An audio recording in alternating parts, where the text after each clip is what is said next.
নমস্কার বন্ধুরা, আমি সোমা। আরও একটা নতুন ভিডিওতে তোমাদের সবাইকে স্বাগত।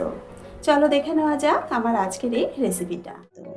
আজ আবারও একটা নতুন রেসিপি নিয়ে হাজির হয়ে গেলাম। আজ তোমাদের সাথে একটা কেরালিয়ান স্টাইল মাছের রেসিপি শেয়ার করব। এখানে আমি 4 পিস রুই মাছের পিস নিয়েছি। মাছের মধ্যে দিয়ে দিলাম 1 চা চামচ নুন আর দিয়ে দিলাম 1 চা চামচ হলুদ গুঁড়ো। এবার দিয়ে দেব হাফ চা চামচ লঙ্কার গুঁড়ো।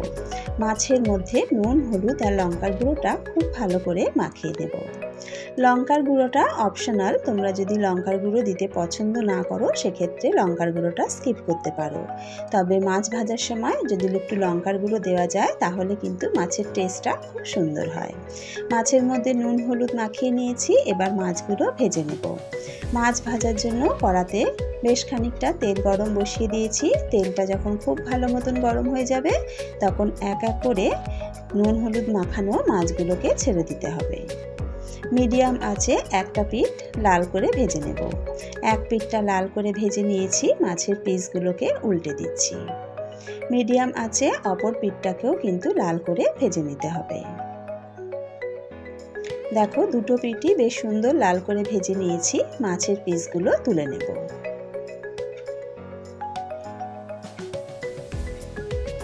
এবার এই তেলে ফোড়নের জন্য দিয়ে দেব হাফ চা চামচ গোটা জিরে।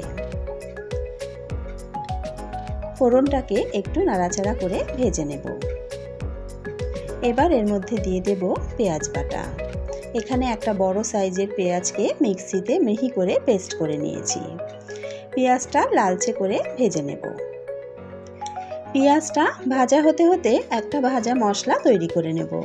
একটা ফ্রাইং প্যান গরম করে তাতে দিয়ে দিলাম 1 চা চামচ গোটা ধনে, হাফ চা চামচ দিয়ে দিলাম গোটা জিরে, দুটো শুকনো লঙ্কা ভেঙে দিয়ে দিলাম। আমি এখানে দুটো শুকনো লঙ্কা ব্যবহার করেছি, তবে ঝালের পরিমাণটা কিন্তু তোমরা নিজেদের স্বাদ অনুযায়ী ব্যবহার করো। আর দিয়ে দিলাম 2 কোয়া রসুন। যেহেতু রসুনের কোয়াগুলো খুব বড় বড় তাই আমি এখানে 2 কোয়া রসুন ব্যবহার করেছি। আর আমার মাছের পরিমাণটাও কম, তবে তোমরা কিন্তু রসুনটা মাছের পরিমাণ অনুযায়ী ব্যবহার করো। মশলাগুলোকে লালচে করে ভেজে নেব। মশলাগুলো বেশ সুন্দরভাবে ভাজা হয়ে গেছে, দেখো রসুনের মধ্যেও লালচে দাগ ধরেছে। এবার নামিয়ে ঠান্ডা করে পেস্ট বানিয়ে নেব। এদিকে পেঁয়াজটাও কিন্তু খুব সুন্দরভাবে লাল হয়ে এসেছে। দিয়ে দিলাম একটা টমেটো পেস্ট। টমেটোটাকে দিয়েও ভালো করে মিশিয়ে নেব। টমেটোর ভেতরকার জলটা শুকিয়ে আসা পর্যন্ত ভালো করে মশলাটা ভেজে নেব। টমেটোর জলটা শুকিয়ে গেলে দিয়ে দিলাম হাফ চা চামচ হলুদ গুঁড়ো, 1 চা চামচ ধনে গুঁড়ো, 1 চা চামচ জিরে গুঁড়ো আর দিয়ে দিলাম 1 চা চামচ কাশ্মীরি লঙ্কার গুঁড়ো।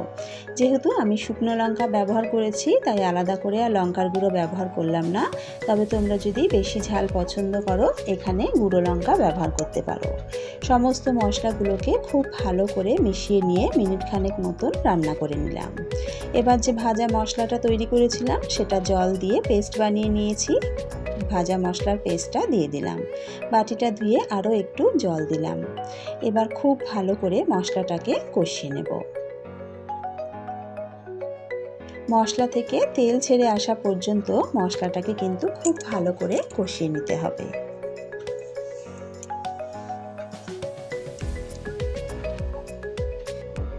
দেখো মশলাটা কিন্তু আস্তে আস্তে বেশ সুন্দরভাবে কষে এসেছে, মশলা থেকে তেল ছাড়তে শুরু করে দিয়েছে।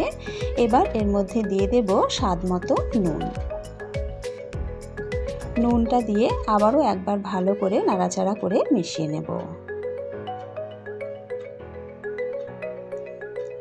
এবার জল দিয়ে দেব।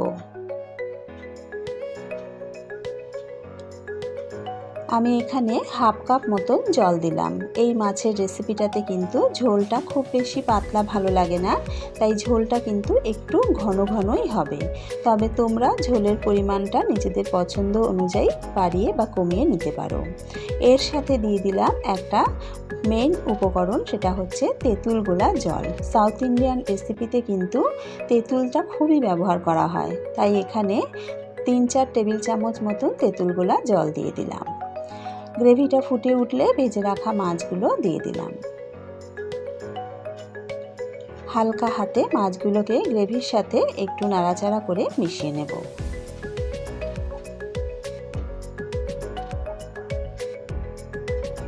মিডিয়াম আঁচে 2 মিনিট রান্না করে নেব। 2 মিনিট পর মাছের পিসগুলোকে একবার উল্টে দেব। মিডিয়াম আঁচে আরও মিনিট 2 রান্না করে নেব। আরও 2 মিনিট মতন রান্না করে নিয়েছি। আবারও একবার হালকা হাতে একটু মাছটা নাড়াচাড়া করে নিলাম। ওপর থেকে ছড়িয়ে দিলাম কিছু ধনেপাতা কুচি। ধনেপাতাটাকে ভালো করে মিশিয়ে নেব। এই মাছের ঝোলটা কিন্তু একটু টক টক ঝাল ঝাল খেতে বেশ ভালো লাগে। আমাদের মাছের ঝোল কিন্তু একদম রেডি। এবার গ্যাস বন্ধ করে নামিয়ে নেব। তৈরি হয়ে গেল সাউথ ইন্ডিয়ান স্টাইল মাছের রেসিপি। এই মাছটা কিন্তু খেতে খুব ভালো লাগে। এই মাছের একটা খুব সুন্দর টেস্ট হয়, বেশ ঝাল ঝাল টক টক। দুপুরের গরম গরম ভাতের সাথে এই মাছের ঝালটা খেতে অসাধারণ লাগে। আমার নতুন বন্ধুদের কাছে অনুরোধ রইল চ্যানেলটা সাবস্ক্রাইব করে বেল আইকনটা প্রেস করে নেওয়ার জন্য। আশা করি আমার আজকের এই রেসিপিটা তোমাদের ভালো লেগেছে। যদি রেসিপিটা ভালো লেগে থাকে তাহলে অবশ্যই কিন্তু রেসিপিটা একবার বাড়িতে ট্রাই করো। আর বাড়িতে ট্রাই করলে খেতে কেমন হয় কমেন্টস করে আমাকে জানাতে কিন্তু ভুলো না। আজকের ভিডিও এখানেই শেষ করছি। আবারও হাজির হয়ে যাব একটা নতুন রেসিপির সাথে। সকলে ভালো থেকো, সুস্থ থেকো।